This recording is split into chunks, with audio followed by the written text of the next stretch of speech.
Seorang pemuda abadi yang bernama Rensing telah mendapatkan begitu banyak kemampuan selama jutaan tahun. Menguasai seni bentuk tanpa bayangan, ia mampu memanipulasi skema besar surga. Berperan sebagai guru yang dihormati, penguasa ilahi dan dalang di balik setiap kejadian. Suatu hari Rensing pun terbangun dari peti matinya dan dia pun sadar bahwa dalam kehidupan ini dia harus berjuang lagi untuk mendapatkan beragam kemampuannya yang seluas lautan itu. Dia mulai menentukan jalannya untuk alam semesta, meskipun banyak orang yang selalu meremehkan kehidupannya. Gimanakah kisah lengkapnya? Langsung saja kita masuk ke ceritanya.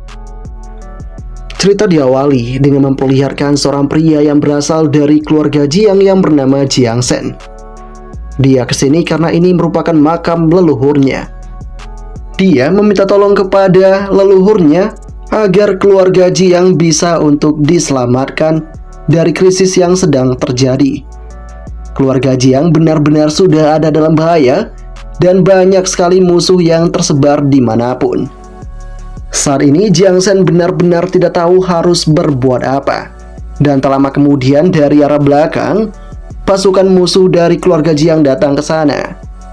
Sosok dari Li Hu kemudian mengatakan kepada si Jiang Shen, "Kau sampah dari keluarga Jiang? Aku tak menyangka kau datang ke sini." Mendengar hal yang semacam ini, Jiang Shen kemudian menjawab itu, "Li Hu, apa yang ingin kau lakukan?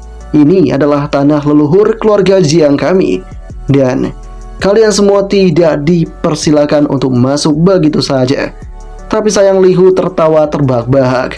Dia menegaskan, "Kau ini cuma sampah. Tanah ini cepat atau lambat akan menjadi milik keluarga Li kami.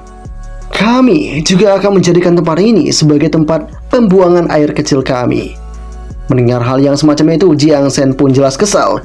Dia kini mencoba untuk menghajar si Li Hu, tapi Li Hu segera melakukan pembalasan, sehingga membuat si Jiang Shen pun kini terpukul mundur dan terjatuh. Li Hu pun menginjak kepala Jiang Shen sambil mengatakan, "Jangan melebih-lebihkan dirimu, kau hanyalah sampah saja." Kini si Jiang Shen benar-benar mendapatkan pembulian, tapi sayangnya dia tidak mampu untuk berbuat banyak. Si Li Hu kini bergegas menuju ke makam untuk menemukan harta karun yang tersedia di sana. Tapi sebelum itu juga, sosok dari si Li Si mencoba untuk mengatakan kepada Li Hu jika dia akan buang air kecil terlebih dahulu di makam ini. Jiang Shen pun tidak mampu untuk mencegah hal itu. Dan kini, ketika Li Si akan segera melakukan pengencingan, tiba-tiba saja makam itu pun jatuh seketika di hadapannya. Dan sosok dari Li Si pun tertimpa itu. Li Si pun langsung tewas seketika. Atas adanya hal yang semacam ini, rekan-rekan dari Li Si pun sangat terkejut melihatnya. Si Jiang Shen yang mengetahui hal ini tampak puas karena itu adalah ganjaran yang harus didapatkan karena telah berani untuk menyinggung tempat ini. Di dalam hatinya, sosok dari Li Hu mulai mengatakan, "Kenapa ini bisa terjadi? Kenapa makam itu tiba-tiba bergerak sendiri dan membunuh rekanku?"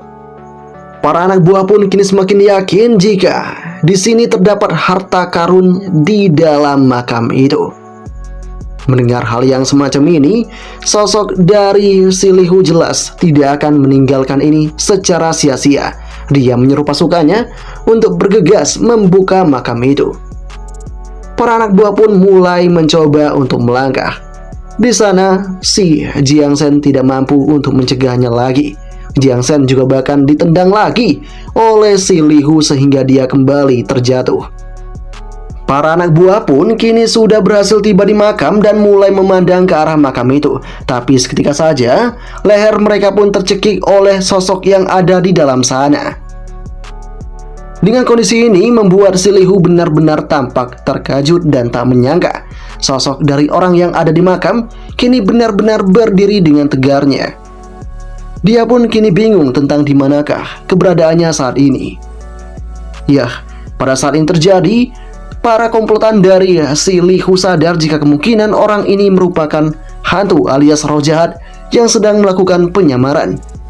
Tapi sayangnya si Li Hu juga sadar jika orang ini sepertinya adalah manusia, karena dia seakan-akan sangat mirip dengan mereka semua. Si Jiang Shen yang melihat hal ini kemudian yakin jika sosok pria ini merupakan leluhur yang telah dibangkitkan. Di saat ini juga, si sosok pria itu mulai melangkah maju dan para komplotan Li Hu jelas tidak akan tinggal diam begitu saja. Mereka pun bergegas melakukan penyerangan ke arah sosok pria yang dikenal dengan nama Rensing itu. Tapi sayangnya satu persatu di antara mereka mulai dibinasakan oleh Rensing hanya dengan menggunakan tangan kosong saja. Rensing kini sadar jika tubuhnya sangat lemah sekarang. Kekuatan spiritualnya yang seluas lautan kini seakan-akan telah memudar dan dia harus mendapatkannya sesegera mungkin. Kemudian dengan kekacauan yang ditimbulkan oleh Rensing, Li Hu semakin emosi. Dia kembali menyeru para pasukan yang masih selamat itu untuk menyerang ke arah si Rensing. Tapi satu persatu kembali dihabisi oleh Rensing dengan mudahnya. Atas adanya hal yang semacam ini, Li Hu pun cukup khawatir tentang kondisi yang terjadi. Tapi dia mulai melangkah maju dan mulai mengeluarkan kemampuannya. Dia berhasil menggunakan tubuh harta karun Suan Yang-nya, dan hal ini cukup membuat si Rensing terkejut.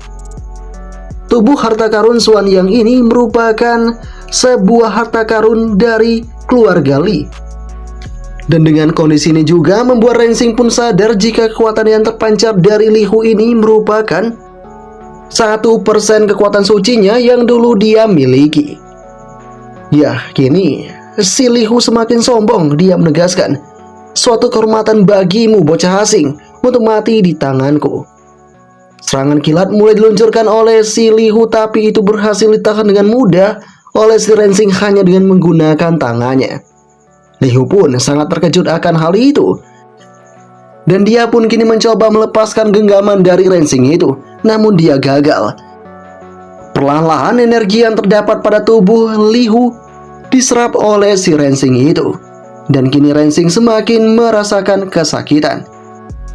Dan tak tanggung-tanggung energi dari harta karun Suan yang sebelumnya juga berhasil diserap habis oleh si Rensing ini. Li Hu kini semakin ketakutan. Dia hanya bisa mengatakan, "Saya ini merupakan anggota keluarga Li di Yangzheng, dan merupakan keluarga nomor 1 di Yangzheng. Keluarga Jiang juga akan ditindas oleh keluarga Li kami. Saya menyarankan Anda untuk tetap bijak dan tidak membunuh saya."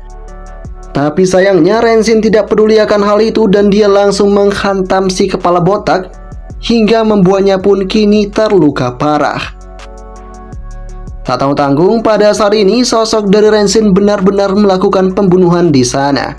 Dia juga berhasil mendapatkan segenap energi dari tubuhnya si kepala botak ini. Setelah mendapatkan kekuatan itu membuat si Rensing pun kini mengatakan jika perlahan-lahan dia harus menstabilkan energi yang terdapat pada tubuhnya dahulu. Karena kini yang tersisa di tubuhnya hanya sedikit saja. Setelah itu Rensing juga melihat ke arah sosok pemuda Jiang Shen yang saat ini lantas mengira jika Rensing merupakan leluhur dari keluarga Jiangnya. Jiang Shen mengatakan kepada Rensing itu, "Leluhur, tolong bantu keluarga Jiang kita, karena saat ini dalam bahaya besar." Namun sayangnya si Rensing mengatakan jika tunggu dulu, saya ini bukanlah leluhur keluarga Jiang Anda. Di dalam hatinya Rensing pun mengatakan, di seluruh alam semesta dan galaksi, puluhan miliar tahun cahaya jauhnya, saya tidak pernah meninggalkan satupun darah di dunia. Jadi, saya tak mungkin dapat punya keturunan. Dan dengan fakta yang ada sekarang ini membuat sosok dari Jiang Shen sangat terkejut. Dia mengatakan jika pada saat ini dia tidak tahu harus berbuat apa-apa lagi. Jiang Shen hanya bisa bertanya kenapakah si sosok pria ini berada di pemakaman keluarga Jiang mereka. Si Rensing juga tidak tahu tentang hal itu. Rensing kemudian menanyakan siapakah nama keluarga leluhur dari keluarga Jiang ini. Jiang Shen yang mendengarnya lantas mengatakan, "Pendiri keluarga Jiang saya adalah Jiang Li, raja legendaris dari satu generasi. Dia pernah menjadikan keluarga Jiang sangat mulia di suatu zaman." Mengetahui nama itu membuat Renshin pun sadar jika Jiang Li dulu memasukkannya ke dalam sarkofagus selama bertahun-tahun yang tak terhitung jumlahnya. Saat ini ada masalah besar yang juga terjadi pada tubuhnya si Renshin. Yah, itu adalah Yin dan Yang yang saat ini seakan-akan telah ternonaktif. Bisa dikatakan jika meridian dari si Renshin saat ini tengah bermasalah. Jiang Shen sadar akan hal itu. Dia mencoba untuk membantu si Renshin ini. Renshin juga mengatakan dalam hatinya, tak hanya kekuatan ilahiku yang hilang, ketujuh pembuluh darah surgawi yang kacau di tubuhku juga terputus, dan tianku juga hancur. 8 poin Xing Hai juga diblokir di tubuhku. Dia kini mulai bertanya-tanya siapakah yang melakukan ini semua. Dengan apa yang terjadi ini, si Jiang Shen juga sadar jika si Renshin tengah dalam masalah besar. Dan tentu jika ini terjadi pada Renshin, maka Renshin setidaknya bisa menjadi orang yang tak berguna seperti dirinya. Namun sayang, pada saat ini si Jiang Shen juga sadar jika orang ini juga telah berhasil membunuh pasukan dari si Li Hu. Jelas, itu adalah kekuatan dasar dari tubuh yang dimiliki. Si Jiang Shen pun sadar jika orang ini dapat membantu menyelamatkan keluarganya. Jadi Jiang Shen meminta tolong kepada si Renshin ini. Renshin pun akan mencoba untuk membantu, tapi akan ada hadiah yang ingin didapatkan dan diraih oleh si Renshin ini. Bisa dikatakan harus ada timbal balik di antara mereka. Beberapa saat kemudian Jiang Shen pun mengantarkan si Renshin untuk masuk ke keluarga Jiang mereka. Dan ketika mereka tengah melakukan perjalanan, mereka ketemu dengan saudari dari Jiang Shen yang langsung mencoba untuk menghadang. Si gadis yang bernama Jiang Xier kemudian mengatakan, hal besar telah terjadi di rumah, kenapa kau tidak kembali? Yah, di tengah pertemuan itu terjadi, banyak orang yang kini sadar akan kecantikan yang dimiliki oleh si Xier ini. Dia merupakan mantan wanita tercantik di Jiang Yuansheng. Dan tak cuma parasnya, Jiang Xier ini juga dikenal akan bakatnya yang luar biasa. Setelah itu, Jiang Xier menanyakan kepada si saudaranya, siapakah orang yang ada di samping saudaranya ini?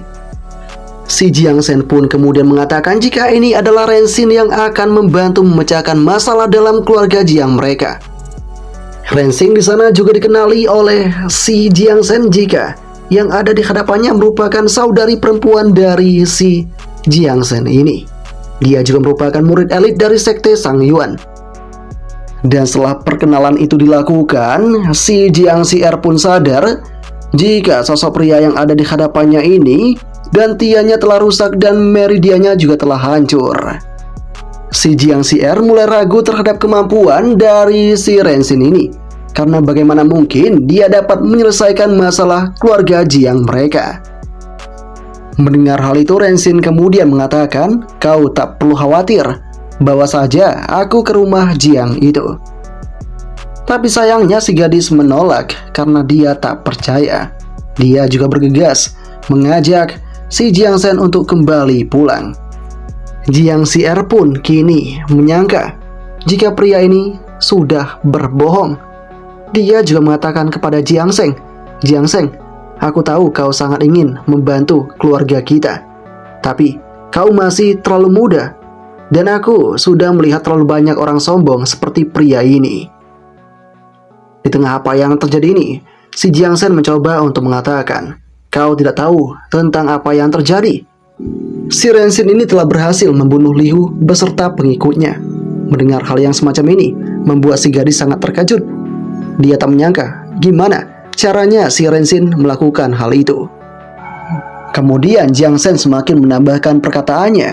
Dia menegaskan jika dia sendiri yang telah melihat jika Renshin telah menghabisi Li Hu sang pemilik harta karun Xuanyang itu. Dengan kejadian ini, Jiang Xier mulai melakukan pertimbangan. Dia kini mencoba untuk mengetes kemampuan dari Renshin ini. Sebuah serangan pembekuan mulai dilakukan oleh si Jiang Xier. Telapak tangan yang dingin mulai dikeluarkan oleh si Jiang Xier dan ini tentu mengejutkan Jiang Shen. Serangan yang semacam ini lantas langsung diarahkan ke tubuh dari si Renshin. tapi Rensin berhasil menahan itu dengan sangat mudahnya. Efek kekuatan itu pun menghilang seketika. Dengan kondisi ini, sosok dari Jiang Xier sadar jika pria ini setidaknya punya sedikit kemampuan. Tapi dia tak tinggal diam begitu saja. Dia kembali menggunakan energi spiritualnya untuk menekan si Rensin di sana. Fluktuasi energi yang begitu besar kemudian terjadi di tempat itu, dan dengan kondisi ini membuat Jiang Shen sedikit khawatir jika si kakaknya ini akan berbuat kasar. Benar saja, saat ini si Jiang Xier berhasil menggunakan tekniknya untuk membekukan tubuh dari si Rensin itu. Si gadis kini merasa sombong. Dia menegaskan, "Anda punya kemampuan, tapi kau tak cukup baik dalam menghadapi teknik esku ini." Tapi sayang, perlahan-lahan esnya itu pun hancur seketika dan si Rensin berhasil untuk menghilangkan formasi itu. Dengan kondisi ini membuat si Rensin mulai menatap tajam ke arah gadis itu. Rensin juga menyuruh Xier untuk menggunakan segenap kemampuan yang dia miliki. Xier pun kemudian tanpa pikir panjang lagi kembali mengeluarkan tekniknya. Kali ini embun beku dan dingin yang tak ada habisnya kini dia keluarkan begitu saja. Teknik besar yang semacam itu lagi dan lagi diarahkan ke tubuhnya si Rensin. Rensin tidak menghindar sama sekali. Dia kini malahan melakukan penyerapan terhadap teknik yang dikeluarkan oleh si Jiang Xier itu.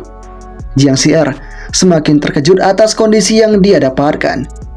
Kekuatan spiritual yang dia miliki seakan-akan diserap habis-habisan oleh si Rensin ini. Rensin pun kini terus melakukan penyerapan, dan pada saat ini dia pun sadar jika perlahan-lahan energi spiritualnya telah tersedia di tubuhnya. Dan dengan kondisi ini Jiang Xier pun mulai terdiam. Dia pun sadar jika pria ini telah menyerap energi spiritual yang dia lakukan. Rensin kemudian mengatakan, "Apakah kau kali ini mau bertarung lagi atau tidak?" Si gadis pun kini benar-benar takut dan dia bergegas berlutut di hadapan si Rensin itu. Dia juga mengatakan, "Maafkan saya dan tolong selamatkan keluarga Jiang saya." Atas adanya hal yang semacam ini juga membuat si Jiang Shen sadar jika kakaknya benar-benar berlutut di hadapan sosok pria ini. Setelah itu mereka bertiga bergegas menuju keluarga Jiang karena pada saat ini roh jahat semakin aktif di sana. Kita pun kemudian diperlihatkan dengan keluarga Jiang yang mana pada saat ini telah mendapatkan masalah yang besar. Para tetua pun sadar jika wabah roh jahat ini lebih parah dari sebelumnya. Dan setidaknya sudah ada 4 orang yang telah tewas akibat insiden ini. Atas adanya hal yang semacam ini juga, mereka semua hanya bisa berharap dengan Tuan Xing yang ada di atas sana, yang sedang berusaha untuk melakukan penyegelan terhadap roh jahat itu. Tuan Xing mulai fokus untuk menjalankan apa yang harus dia kerjakan. Si tetua sangat berharap banyak kepada pendeta Tao Xing ini, karena dia sudah mempersiapkan selama 3 hari 3 malam. Dan berdasarkan rumornya juga, pendeta Tao Xing ini merupakan tokoh yang sangat terkenal sejak lama. Dia sangat profesional dalam menghilangkan roh jahat selama 40 tahun. Dia juga punya bakat yang luar biasa dan juga punya imbalan ketika dia harus melakukan sesuatu. Tak lama setelah itu, si tetua alias si ayah pun sadar jika saat ini Xier pun kembali. Dia bergegas menyambut anaknya itu.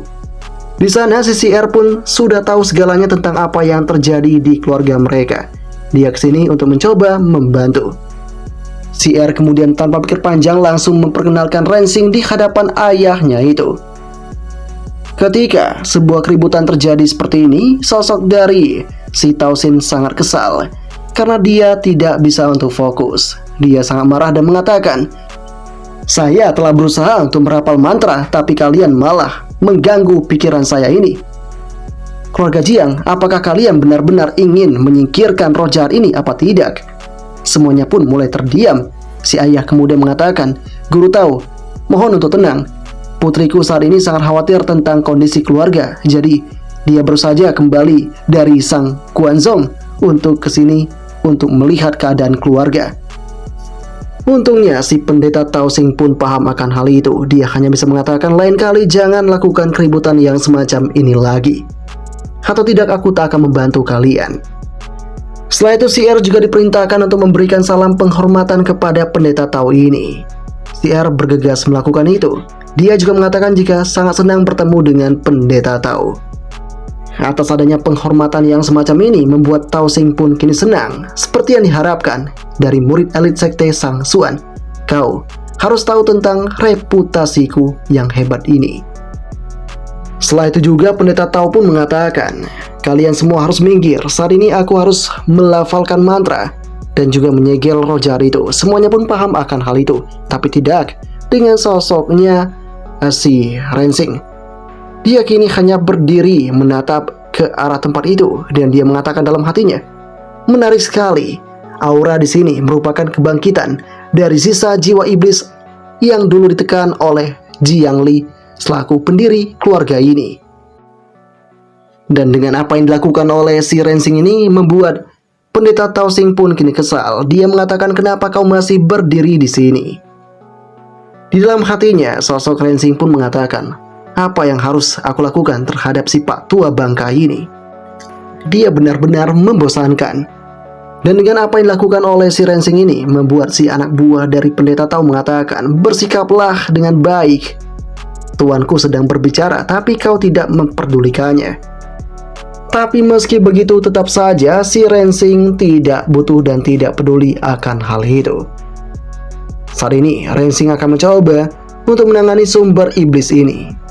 Si Jiang Shen juga sedikit khawatir tentang keadaan Rensing karena ini baginya terlalu berbahaya. Dan saat kemudian juga si anak buah Tao Xing mengatakan, beraninya pemuda itu berbicara omong kosong, aku harus memberinya pelajaran. Ketika dia melakukan itu, si Pak Tua melarangnya karena dia sadar jika anak ini ada di sini, pasti tentu anak ini akan kehilangan nyawanya. Jadi itu bukanlah kesalahan dirinya, melainkan kesalahan dari Rensing itu sendiri. Tak lama kemudian juga Rensing semakin melangkah maju dan sosok si R mengatakan kepada para tetua, nama orang itu adalah Rensing, dia juga ahli dalam menangani roh jahat yang semacam ini. Mendengar hal itu, si tetua mengatakan, kau sepertinya telah dibohongi oleh pemuda itu. Mana mungkin pria semuda itu bisa mengalahkan bakat yang dimiliki oleh pendeta Tao? Sosok dari si R hanya bisa tersenyum sambil mengatakan, kau sepertinya yang telah salah anggap paman kedua. Rensing bahkan tak meminta setengah batu roh pun padaku dan Jiang Shen. Dia tak mungkin untuk berbohong. Paman kedua hanya bisa menambahkan perkataannya, jika dia tak membutuhkan uang, maka dia mungkin tak dapat untuk diandalkan. Saya saja bahkan telah menghabiskan ribuan batu spiritual untuk mengundang guru Tao Xing ini. Mendengar apa yang dikatakan paman kedua, CCR mencoba menjelaskan jika dia telah melihat kemampuan dari Rensing sebelumnya. Saat kemudian ketika mereka tengah berdebat, tiba-tiba saja roh jahat itu pun mulai muncul ke permukaan. Sosok dari si Rensing mulai menghadapinya.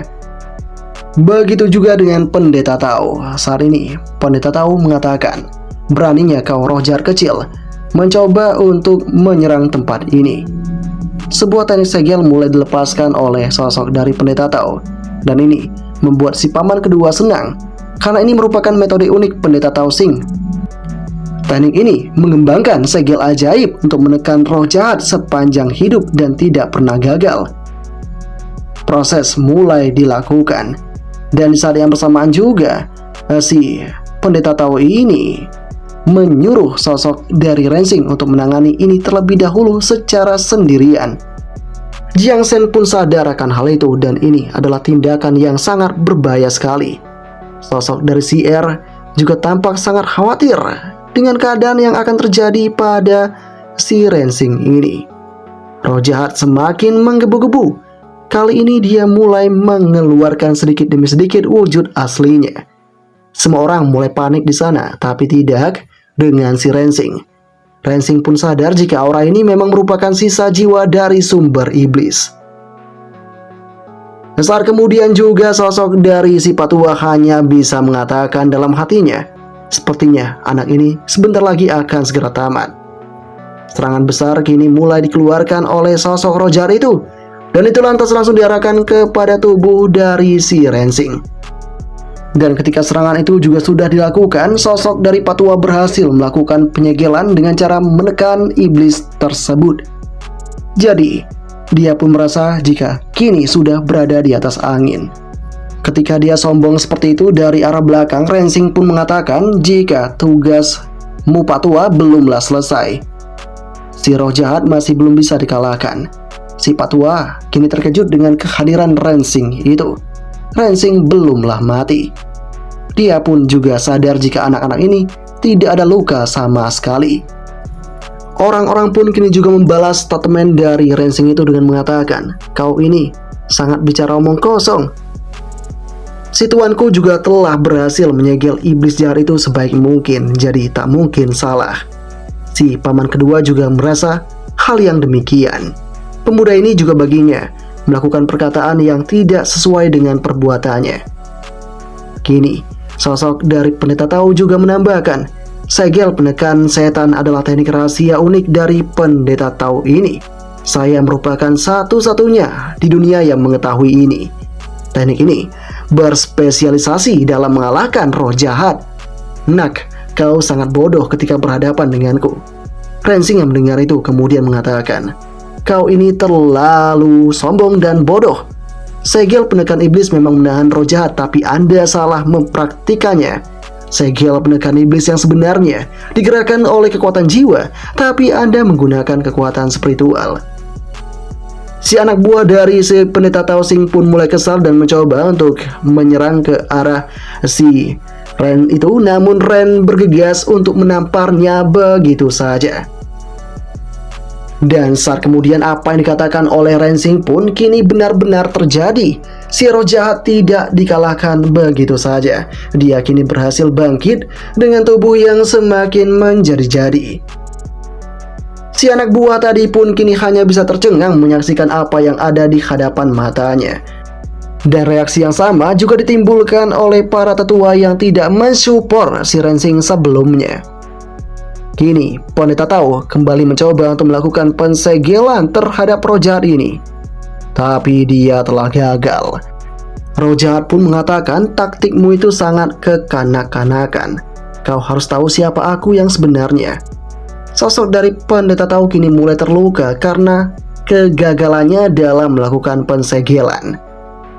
Dia mulai terluka parah dan hal ini membuat sosok dari Jiang Xier mulai khawatir. Si ayah kini juga tak tahu harus berbuat apa-apa lagi. Bahkan guru Tao Sing yang hebat pun tak bisa menghentikan roh jahat ini. Dia tidak bisa membayangkan jika keluarga Jiang benar-benar akan hancur. Di tengah kepanikan itu, sosok dari Rensing hanya masih bisa untuk bersantai. Dia juga menyuruh Jiang Seng untuk berjanji padanya. Jiang Seng, jangan lupakan kesepakatan kita sebelumnya. Aku membantumu menyingkirkan roh jahat untuk keluarga Jiang, dan kau harus memberikanku sesuatu. Aku butuh sesuatu dari keluarga Jiang ini. Si Jiang Seng pun sepakat akan hal itu. Tak lama kemudian, ketika si Rensing mencoba melangkah, si Patua mencoba mengatakan kepada Rensing, apakah kau meremehkanku atau roh jahat ini? Aku saja seorang ahli tak mampu berbuat banyak tentang roh jahat ini. Tapi sayang, meski mendengar hal itu, Rensing mengatakan, kau terlalu banyak bicara. Segel penekan iblismu hanya tingkat rendahan saja. Mau tak mau, si Patua pun menerima fakta itu. Dia juga mengatakan, oke lah kalau begitu. Aku, meskipun sudah terkenal puluhan tahun, hari ini aku pertama kali diberi pelajaran oleh seorang junior sepertimu. Aku ingin melihat bagaimana kau mengusir roh jahat semacam ini. Ketika ini terjadi, ayah si R mencoba mengatakan, teman kecilku, jangan bertindak gegabah atau kau akan kehilangan nyawamu. Si Patua yang mendengar hal itu mengatakan, Tuan Jiang, biarkan saja dia pergi. Dia sendiri yang sedang mencari kematian. Kenapa kita harus menghentikannya? Rensing pun kini mulai melakukan pelangkahan. Dia mulai menunjukkan apa arti segel yang sebenarnya. Rensing pun kini mulai menunjukkan tekniknya, dan hal ini membuat banyak pihak sangat terkejut. Orang-orang bahkan mengatakan, hahaha, Segel macam apa itu? Aku tak pernah melihat Pendeta Tau melakukan hal ini. Anak buah Pendeta Tau juga mengatakan orang ini begitu pembohong sekali. Dia telah melakukan sebuah kesalahan. Dan ketika ini terjadi, si Pak Tua memberikan respon yang berbeda. Dia pun sadar jika teknik ini adalah teknik yang tercatat dalam sejarah. Sebuah segel penekan iblis yang sebenarnya. Si anak buah pun sangat terkejut akan hal itu dan dia pun akhirnya mengerti perkataan gurunya itu. Pertarungan mulai terjadi antara Rensing menghadapi Rojar itu. Rensing menggunakan segenap teknik yang begitu memukau sekali. Atas adanya hal yang semacam ini membuat Pak Tua semakin merasa terkejut. Dia mengatakan dalam hatinya, aku butuh latihan seumur hidup untuk memadatkan prototipe segel penekan iblis. Tapi pemuda ini benar-benar menampilkan segel penekan iblis yang sebenarnya dan sangat sempurna. Pertarungan kini semakin diambil alih oleh Rensing. Rensing mengatakan kepada sosok Rojar itu, jangan mencoba membantahku.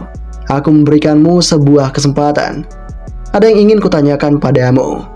Dan dengan keunggulan sementara dari Rensing ini membuat si Jiang Shen kemudian mengatakan, Rojar sepertinya akan dibasmi. Ayah, kakak Ren itu benar-benar orang yang ahli. Tapi sayangnya tak lama kemudian Rojar pun semakin mengamuk. Kali ini dia menegaskan segel penekan jiwa tak bisa untuk menghentikannya. Tubuhnya pun kini semakin bertambah besar dan dia mencoba untuk membunuh Rensing di sana. Atas adanya hal yang semacam ini, anggota keluarga Jiang pun benar-benar sangat terkejut dan tak menyangka. Tampaknya, kejahatan ini jauh lebih kuat dari yang mereka bayangkan. Si paman kedua juga kini mengatakan, jika bocah ini tak mungkin dapat mengalahkan Rojar, karena guru Tao Xing saja sudah kewalahan. Si guru Tao Xing pun sadar akan hal itu, dan dia pun kini mengatakan kepada Tuan Jiang, roh jahat yang dipancarkan oleh roh ini merupakan roh kuno yang sangat kuat.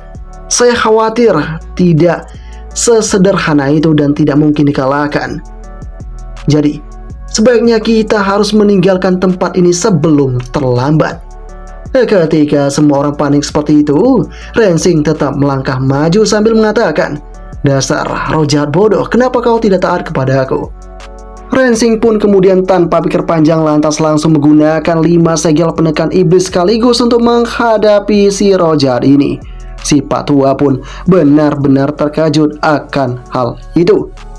Dia hanya bisa mengatakan, saya telah mengolah segel penekan setan sepanjang hidup saya, tapi saya belum pernah mengolah sepenuhnya. Saya hanya dapat mengolah 1 segel penekan iblis saja. Ini sangat tak masuk akal sekali. Si anak buah juga sangat terkejut. Mungkinkah orang ini adalah orang yang sangat ahli yang sedang menyamar? Rensing kini mulai berhadapan lagi dengan si Rojar itu dan kali ini roh jahat pun benar-benar tertunduk lemas. Dan ini merupakan sebuah segel penekan iblis yang sangat sempurna. Si Pak Tua semakin kagum dengan kehebatan dari Rensing ini. Tapi meski demikian tetap saja Rojar itu masih belum bisa untuk dikendalikan dan dimusnahkan. Atas adanya hal yang semacam ini, si Pak Tua pun mencoba untuk membantu sosok dari Rensing itu. Tuan muda, saya akan mencoba membantu Anda. Tapi sayang bantuan itu ditolak mentah-mentah oleh Rensing. Aku tidak butuh bantuanmu. Jika segel 5 aku tak berhasil, maka aku akan keluarkan 50 segel sekaligus. 50 segel itu pun keluar seketika, dan hal ini semakin menyulitkan si roh jahat. Reaksi yang benar-benar sangat terkejut kembali dikeluarkan oleh si Pak Tua. Pak Tua mengatakan, ya Tuhan, pemuda ini benar-benar ajaib sekali. 50 segel telah dia keluarkan. Ini adalah hal yang paling sulit untuk dikembangkan. Belum lagi kekuatan jiwanya. Bahkan seorang biksu dengan kekuatan spiritual tertinggi pun tak akan bisa melakukan hal ini. Kini segel-segel itu mulai menyatu dan menyerang ke arah si Rojar itu.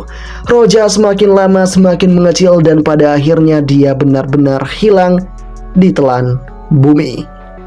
Rensing berhasil menjalankan tugasnya dengan baik, dan hal ini sangat membuat banyak orang terpukau dan terkagum-kagum. Si ayah si R pun sadar jika pemuda ini sangat begitu hebat dan luar biasa. Setelah itu juga si pendeta tahu mulai mendekat ke arah Rensing itu untuk menjadi murid dari Rensing. Tapi sayang, Rensing mengatakan, saya tak perlu akan hal itu. Dan kau tak perlu berlutut di hadapanku. Si Patua pun kini langsung berbaring begitu saja dan mengatakan, kalau begitu, Tuan tolong terimalah semua kekayaanku agar aku bisa berguru kepadamu. Sayang sekali, si Rensing tetap menolak hal itu. Dia kini malah mengajak Jiang Xier untuk ikut masuk ke dalam goa yang ada di keluarga Jiang ini. Jiang Xier dan juga si Rensing pun kini mulai melangkah dan mulai mencari sumber iblis yang sebenarnya yang masih tersimpan di dalam goa ini. Ketika masuk di dalam goa itu, si Jiang Xier mulai mengatakan kepada si Rensing, gua ini dulunya adalah tempat nenek moyang mereka dari keluarga Jiang dan tempat mencapai pencerahan. Tapi setelah aliran sesat jahat pecah, tak ada lagi yang datang ke sini. Tak lama kemudian akhirnya Rensing menemukan sumber dari roh jahat yang ada di hadapannya. Pada awalnya sosok dari si Jiang Xier jelas tidak melihat apapun di sini. Tapi besar kemudian si Rensing pun lantas langsung menunjukkan roh jahat itu di hadapan si Jiang Xier. Ya, dengan sebuah trik yang digunakan oleh si Rensing, si roh jahat pun muncul seketika. Ya, kini roh jahat benar-benar dalam keadaan yang terantai, namun jiwanya masih stabil dan juga kuat. Saat ini, meski dalam keadaan yang sudah dirantai, si roh jahat pun mengatakan kepada si Rensing, kenapa kau bisa tahu aku berada di sini? Ya, dengan ketegangan yang sedang terjadi ini, si R pun mulai panik. Dia kini sadar apakah ini sumber roh jahat. Sekalipun saya terjebak dalam formasi, tetap saja ini benar-benar memberikan rasa penindasan iblis yang begitu kuatnya. Jika saya terpisah dari formasi, saya khawatir hidup saya akan hancur. Untungnya, Ren Xiao telah berhasil menstabilkan semuanya. Kemudian si iblis semakin kesal. Dia mengatakan, aku padahal telah tersembunyi dengan sangat baik selama bertahun-tahun. Kenapa kau bisa menemukanku dengan mudah? Dan meski mendengar hal itu, Rensing tetap tidak peduli. Dia mengatakan, kau hanya perlu menjawab pertanyaan yang akan kuajukan. Yah, dengan adanya sebuah statement dari Rensing itu, si iblis semakin emosi dan geram. Dia menegaskan, meskipun saya terjebak dalam formasi ini, bertahun-tahun telah berlalu dan kekuatan formasi telah saya tingkatkan. Seorang biksu kecil yang rendahan seperti kamu hanya akan mencari kematian jika berhadapan denganku saat ini. Dengan apa yang terjadi ini membuat si Rensing kemudian mengatakan kepada Jiang Xier, Jiang Xier, pinjamkan aku kekuatan spiritualmu. Ini dilakukan karena jelas Rensing ini telah banyak kehilangan spiritualnya di kehidupan yang sebelumnya. Yah, si Jiang Xier diperintahkan oleh Rensing untuk menyerang Rensing dengan sepenuh tenaga dengan kekuatan terbaik yang dimiliki oleh si Jiang Xier, agar Rensing dapat menyerap hal itu untuk dijadikan energinya. Jiang Xier pun kini mulai mengeluarkan kemampuannya, dan dengan apa yang terjadi ini, Rensing mulai melakukan penyerapan. Ketika dia berhasil mendapatkan sedikit energi yang semacam ini, dia pun mulai mencoba untuk menaklukkan si iblis ini. Si iblis kini semakin kesal dan mengatakan kepada si Rensing, kau benar-benar meremehkan kemampuanku. Saat ini aku akan segera menyerangmu. Tapi sayang, si Rensing tanpa pikir panjang lantas menggunakan formasi pensegelannya. Hal ini pun membuat si iblis benar-benar terdiam dan terpaku. Semakin lama merasakan hal ini, si iblis semakin tenggelam dalam formasi ini. Yah, si iblis pun kini benar-benar sudah kehilangan rantainya. Tapi dia sudah seakan-akan tertunduk di hadapan si Rensing. Meski demikian, si iblis tidak menyerah. Dia mengatakan, saya adalah master iblis kuno terhebat, jadi tak mungkin kalah berhadapan denganmu. Ketika dia mencoba menyerang, Rensing kini dengan menggunakan jarinya membuat si iblis pun tertunduk begitu saja. Rensing pun kemudian mengatakan, "Kau ini sepertinya bukanlah iblis sumber darah murni. Kau hanyalah iblis rendahan saja." Mendengar hal itu membuat si iblis pun kini mengatakan, "Siapakah kau sebenarnya? Kenapa kau begitu tangguh?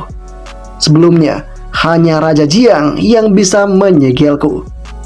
Bahkan seluruh keturunan Jiang tak pernah bisa untuk mengatasiku." Mendengar hal yang semacam itu, si Rensing kemudian mengatakan, "Anda tak perlu tahu akan hal itu, tapi yang jelas, Anda ini bukanlah salah satu yang terkuat dari iblis berdarah murni. Tapi jika dipikir-pikir, si Jiang Li telah menyegel Anda. Anda pasti punya kekuatan yang sangat kuat sebelumnya. Dan dengan kemampuan yang Anda miliki dulu, Anda bisa disejajarkan dengan iblis berdarah murni." Mendengar statement dari si Rensing membuat sosok dari iblis benar-benar terkejut. Dia tak menyangka jika Rensing tahu akan semua ini. Dia menegaskan kepada Rensing, "Jika saya terlahir sebagai sumber iblis sejak dahulu, saya pasti sudah melarikan diri sejak lama. Saya saat ini terjebak selama puluhan ribu tahun dan mencoba mencari cara untuk keluar. Dan perkataanmu sangat benar, setan sumber darah murni hanya dapat dilahirkan kembali.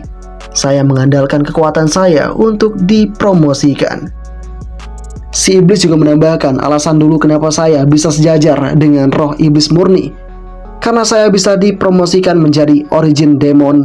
Karena 80.000 tahun yang lalu ada sebuah tragedi hujan ribuan tahun. Ada peluang tanpa akhir di tengah hujan. Dan seluruh benua sedang mengantarkan pecahnya era budidaya abadi."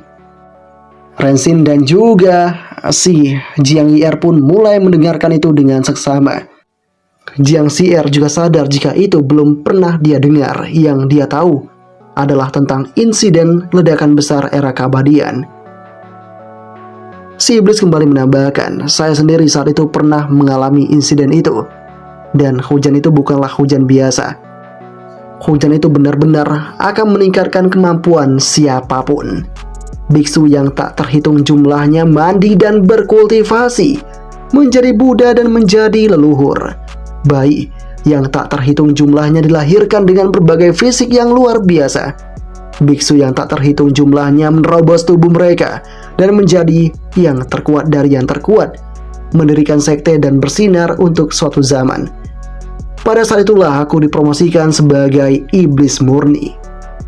Mendengar hal yang semacam ini membuat si Rensing pun sadar jika tampaknya hujan itu berkaitan dengan kekuatan sucinya yang hilang, yang saat ini telah menyebar ke dunia melalui pergerakan hujan itu, dan kemudian diserap oleh tumbuh-tumbuhan, monster, dan biksu yang tak terhitung jumlahnya. Dengan kata lain, kekuatan si Rensing yang seluas lautan telah tersebar di seluruh penjuru dunia. Setelah mendapatkan penjelasan yang semacam itu, tetap saja si Jiang Yi'er tidak tahu tentang tragedi itu. Si iblis kembali menegaskan, apa yang diketahui oleh gadis kecil tingkat rendah seperti dia. Di tengah hujan itu, lebih banyak energi Tao yang terkubur di seluruh dunia, sehingga dalam puluhan ribu tahun sejak itu, orang-orang jenius bermunculan di mana-mana. Di tempat yang sangat jarang terjadi, hujan kekuasaan masih akan turun, tapi hanya akan terjadi setiap beberapa dekade atau ratusan tahun sekali. Dan setelah mendengar hal yang semacam itu, si Rensing mengatakan, "Saya sedikit penasaran, gimana bisa kau mengetahui dunia luar dengan begitu jelas padahal kau sudah terjebak di sini begitu lama?" Sosok si iblis pun kini lantas mengatakan, "Nak, aku tidak akan menjawab pertanyaanmu lebih banyak, karena saat ini rencanaku sudah berhasil. Aku tadi hanya mencoba mengulur waktu saja, agar proses penyempurnaan energiku bisa berlangsung dengan baik." Kini, si iblis semakin mengamuk dan akhirnya lepas dari kendali formasi si Rensing sebelumnya. Saat ini, si iblis benar-benar memberikan aura penindasan yang begitu kuatnya. Si Jiang Xier yang ada di sana pun kini sadar jika ini adalah kekuatan sumber iblis. Tekanan ini sebenarnya tidak ditunjukkan untuk dirinya, tapi dia merasakan jika dia tak mampu berdiri sama sekali. Yah, kini sosok dari iblis pun benar-benar akan menyerap berbagai energi yang terdapat pada tubuhnya si Rensin itu hingga kering dan mati. Proses itu pun mulai dilakukan, dan ketika ini terjadi, ledakan yang besar pun kini benar-benar dirasakan oleh orang-orang yang ada di sekitaran tempat itu. Para tetua pun kini mulai ketakutan, dan pendeta tahu hanya bisa mengatakan, nafas ini merupakan nafas iblis sumber. Inilah nafas iblis yang sebenarnya, yang berasal dari dalam. Sepertinya Rensin mencoba untuk menangani masalah ini dari akarnya sekalian. Ketika ini terjadi, orang-orang juga mengatakan jika Rensin nanti gagal untuk menyegel iblis itu, pastinya ancaman besar akan dialami oleh seluruh orang yang ada di tempat ini. Keluarga Jiang benar-benar akan merasakan efeknya. Si Pak Tua juga sadar jika bukan hanya keluarga Jiang yang akan menderita. Begitu sumber iblis ini nanti keluar, seluruh kota Jiangyuan mungkin akan musnah. Si Pak Tua juga tak tahu bagaimana kondisi Tuan Ren saat ini ketika berada di dalam gua itu. Kita pun kembali diperlihatkan dengan Rensin yang mulai berhadapan dengan si iblis ini. Tapi sayangnya si iblis pun tidak berhasil menjalankan rencananya. Rensin kini tidak mampu diserap apapun dari sosok si iblis itu. Si iblis pun benar-benar terkejut dan tidak menyangka. Dia mengatakan, kenapa kau masih bisa untuk bernafas dan masih bisa untuk berbicara? Kini, si iblis juga sadar jika dia tidak berhasil menyerap apapun, karena sejatinya sosok dari pria ini tak punya kekuatan spiritual. Meridiannya telah benar-benar hancur. Ya, dengan kondisi ini, Rensin mulai mengambil alih pertempuran. Bisa dikatakan si iblis tadi hanya menjalankan hal yang sia-sia saja. Ya, si iblis kini menanyakan kepada Rensin, kenapa orang sepertimu masih bisa untuk hidup? Bagaimana kamu bisa bertahan di dunia yang seperti ini dengan tubuh seperti itu? Tapi sayang, Rensin tidak menjawab itu. Dia kini lantas langsung menyerang ke arah si iblis dan memberikan efek tekanan yang kuat. Tapi sayangnya, si iblis sudah terbiasa dengan formasi ini. Dia mengatakan, formasi semacam ini adalah formasi yang kecil. Aku tak akan kalah denganmu. Mendengar hal yang semacam itu, si Rensin kembali memanggil Jiang Xier untuk mendekat ke arah dirinya. Ya, Jiang Xier pun kini bergegas untuk datang ke sana. Dia pun kini berada dalam pelukan si Rensin itu. Rensin menyuruh si Jiang Xier untuk mengeluarkan segenap spiritual dalam tubuhnya itu secara maksimal. Rensin juga tak lupa memancing energi spiritual si Xier agar keluar secara sepenuhnya, hingga Xier berhasil melakukan itu. Rensin benar-benar membuat sebuah perubahan besar di tempat itu. Dengan menggunakan segenap energi spiritual itu, si iblis pun kini perlahan-lahan akan segera memudar dan menghilang. Dia kini hanya bisa mengatakan, tidak mungkin, saya belum pernah dikalahkan selama puluhan ribu tahun. Siapakah kau sebenarnya? Tapi sayangnya, tubuhnya pun kini benar-benar sudah musnah, dan dia pun kini benar-benar tersegel dalam sebuah bola. Atas adanya hal yang semacam ini, si Rensin bergegas mengambil hal itu. Dia juga sadar jika iblis ini punya energi yang seperti dia harapkan. Energi ini bisa diserap dan dimurnikan oleh si Rensin. Rensin juga sadar jika sepertinya ini adalah tujuan dari Jiang Li selaku pendiri keluarga Jiang untuk membantu Rensin mendapatkan kembali kekuatannya yang lama telah hilang.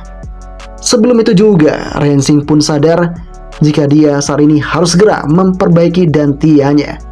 Karena saat ini dia tak dapat menyimpan terlalu banyak energi di dalam tubuhnya. Dia harus segera melakukan ini secepat mungkin. Tak lama kemudian, sosok dari si Jiang Xier menanyakan kepada Rensing apakah sumber iblisnya sudah mati. Rensing pun mengatakan jika ini sepenuhnya telah diberantas dan tidak akan pernah ada lagi. Kemudian di dalam hatinya Rensing pun mengatakan, karena ini semua sudah beres, sepertinya saya harus mendapatkan apa yang harus saya miliki di keluarga Jiang ini. Sementara itu di luar gua kini perdebatan mulai terjadi antar para tetua. Si paman kedua mengatakan kepada patriark keluarga Jiang, "Saudaraku, jangan menunggu lebih lama lagi. Pikirkan bagaimana cara melarikan diri selagi masih punya waktu sebelum sumber iblis itu keluar." Si patriark mengatakan, "Jiang Lao, diamlah. Tuan Muda Ren dan Xier ada di dalam. Jika Anda ingin pergi, Anda bisa pergi sendiri." Mendengar hal yang semacam itu, sosok dari paman kedua mengatakan, "Okelah, kalau itu maumu, saya juga akan mengecek putra saya, Jiang Yunfei.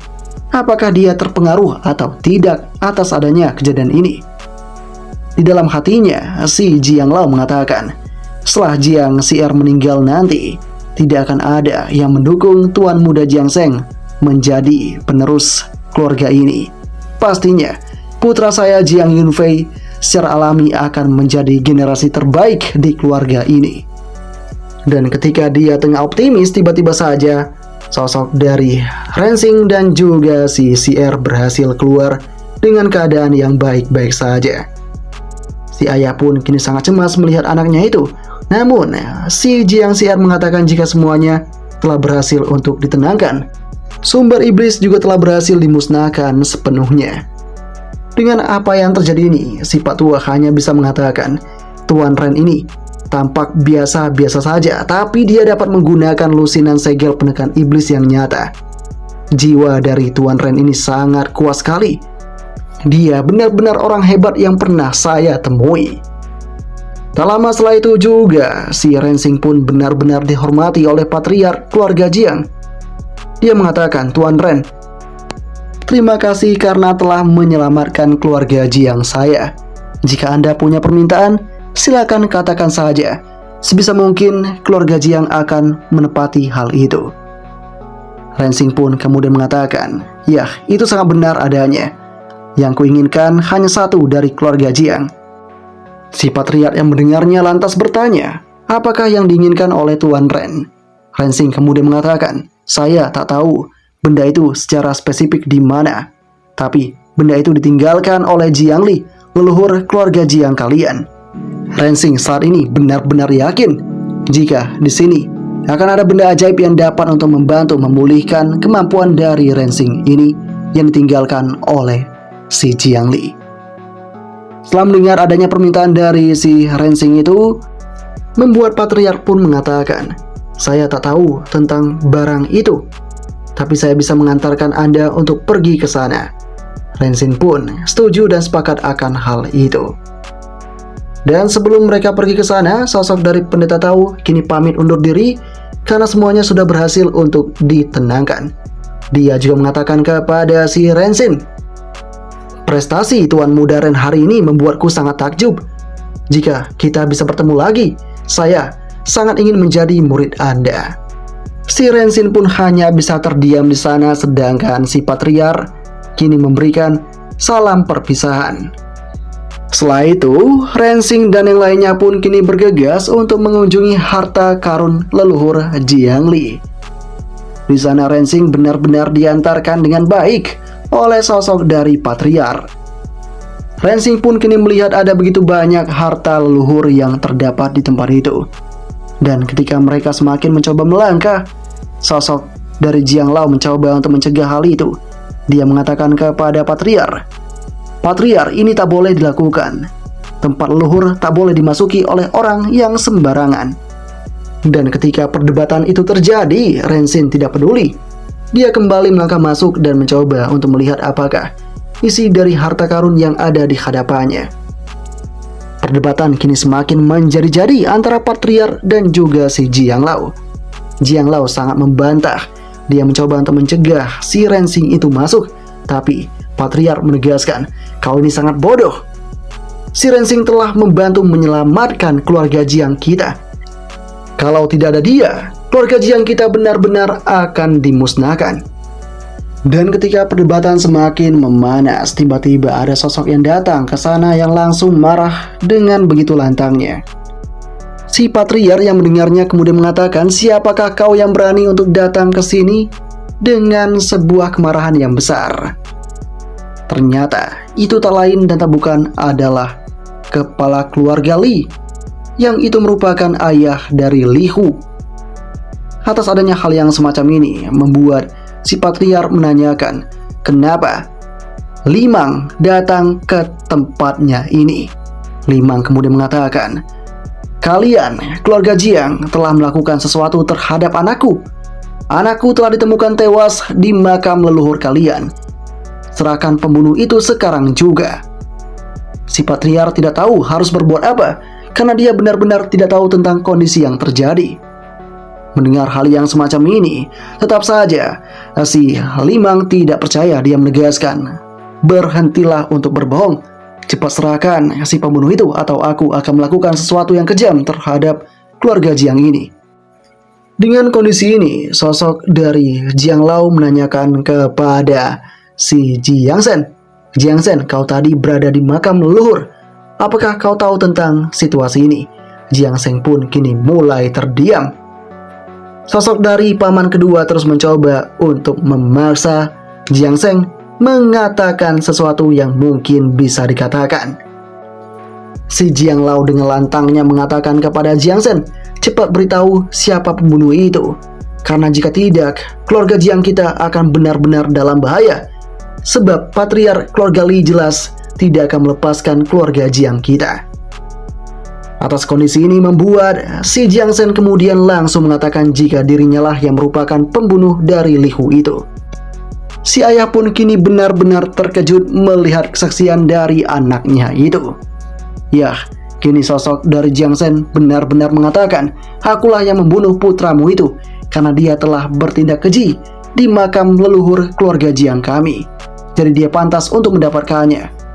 Si Jiang Lao yang ada di sana kini juga sangat terkejut. Dia mengatakan kepada si Jiang Shen, "Kenapa kau melakukan ini? Kau membahayakan keluarga Jiang kita." Ya, saat ini sosok dari si Li Mang menegaskan, "Kau bocah bodoh si pecundang. Beraninya kau mengatakan hal itu. Aku tak percaya kau mampu membunuh anakku itu." Aura penindasan yang kuat kini mulai dikeluarkan oleh sosok dari Li Mang itu sehingga membuat banyak tetua kini mulai kesulitan untuk bergerak. Si Li Mang pun kini terus menekan si Jiang Shen untuk mengatakan siapa pembunuh yang sebenarnya.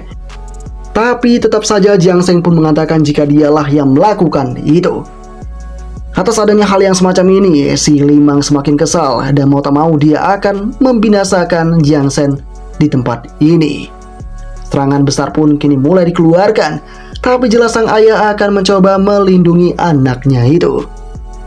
Dengan kondisi ini, sosok dari si Li Mang terus mengeluarkan kemampuannya, dan itu membuat si ayah dan juga si kakak pun kini lantas terkapar dan terjatuh begitu saja. Si ayah pun sadar jika kekuatannya cukup berbeda jauh dengan sosok dari Li Mang ini. Jiang Lao yang ada di sana juga tak mampu berbuat banyak. Dia kini malah mengatakan jika kemungkinan ini adalah akhir dari keluarga Jiang. Ini, si Jiang Shen benar-benar dalam keadaan yang terancam. Sebuah pukulan telak akan dia dapatkan, tapi tiba-tiba si Ren Xin sudah berhasil menampar sosok dari Li Mang itu, sehingga membuat Li Mang kini terpukul dan terjatuh. Li Mang pun kini terkejut dengan kehadiran bocah ini. Dia mengatakan, "Siapakah kau pemuda? Dari mana Anda berasal?" Jiang Shen kemudian mengatakan, "Anda tak perlu tahu akan hal itu, tapi yang jelas, aku di sini bersama dengan keluarga Jiang." Atas adanya kondisi ini membuat si anak buah Li Mang mengatakan, "Kau pemuda sialan, berani macam-macam dengan patriark keluarga Li. Kau akan mendapatkan balasan atas semua ini." Meski mendengar hal itu, Ren Xin jelas sangat tak peduli. Dia bahkan mengatakan kepada sosok tetua itu, "Kau tadi ingin tahu siapakah pembunuh anakmu? Akulah yang telah membunuh anak lemahmu itu." Mendengar hal yang semacam ini membuat Li Mang benar-benar terdiam. Dia kini mulai mengumpulkan energinya karena dia sudah mulai kesal. Atas kondisi ini juga, si Jiang Lao mencoba menanyakan kepada si Jiang Shen, apakah benar si Rensing yang telah melakukan pembunuhan. Jiang Shen pun menjawabnya itu benar, tapi si Rensing melakukan itu adalah hal yang tepat, karena sejatinya Li Hu sendiri yang telah membuat masalah besar. Tak lama kemudian pertarungan akan terjadi antara si Rensi berhadapan juga dengan si Limang. Limang mulai mengeluarkan energinya di tempat itu. Dan ketika pertarungan akan terjadi, si patriark keluarga Jiang lantas langsung maju sambil mengatakan, "Kau mencoba untuk menantang keluarga Jiang kami." Di tengah kondisi ini, Jiang Lao mencoba untuk menahan aksi dari patriark. Namun patriark pun lantas langsung memukul Jiang Lao sambil mengatakan, "Kau sungguh tak berguna. Kau malah takut berhadapan dengan orang lain selain dari keluarga kita." Si patriark pun kini mengatakan kepada Limang itu, "Limang, demi keluarga Jiang ini, kami akan bertarung sampai mati.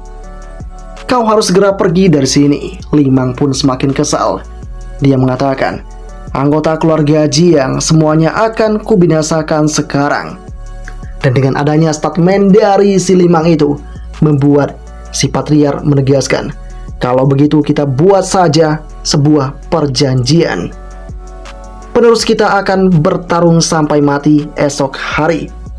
Ya, kita harus menentukan siapa perwakilan dari keluarga kita yang akan bertarung esok hari nanti. Siapapun yang kalah maka akan meninggalkan kota Yuan ini secepat mungkin." Sosok dari Limang yang mendengar hal itu kemudian sangat menerima perjanjian ini, karena dia sadar anggota keluarga Jiang adalah sampah semua. Perjanjian pun resmi mereka lakukan, dan ini artinya masa depan dari dua keluarga ini bergantung pada generasi muda mereka. Apakah yang akan terjadi selanjutnya? Part pertama pun berakhir sampai di sini.